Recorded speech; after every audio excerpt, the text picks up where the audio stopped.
namna unavyowasilisha ni kitu muhimu sana.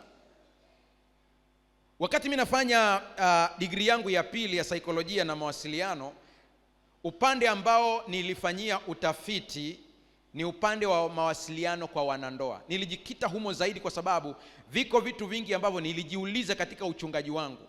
Nikagundua kwamba kuna vitu vingi sana unaweza ukaombea, kumbe vinataka utendaji. Hujanielewa? Kuna vitu vinataka action, wewe unafunga na kuomba. Yaani kuna vitu vinataka taaluma, wewe umefunga hata siku 3-4.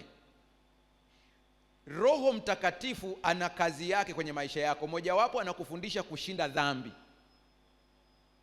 Lakini habari ya kujua uongeeje na mwenzi wako unatakiwa kujifunza. Haleluya. Kuna mtu ananitazama anasema, lakini pastor, mbona Biblia imetuambia kabisa atakapokuja huyo roho atatufundisha? Sikiliza vizuri Biblia, usidandie bodaboda kwa mbele, itakugonga. Biblia itazame kwa umakini kwanza, ndipo uanze kuelewa. Biblia hiyo inasema watu wangu wanaangamia kwa kukosa nini? Maarifa. Hiyo Biblia hiyo. Kwa hiyo kuna migogoro mingine unayo kwenye ndoa yako, hakuna mchawi, ni maarifa. Suleimani ambaye ndiye mwanaume pekee aliyewahi kumiliki wanawake wengi duniani kuliko wote, anapokuja kuongelea masuala kwa ujumla anasema tafuta hekima. Hekima ni bora kuliko fedha.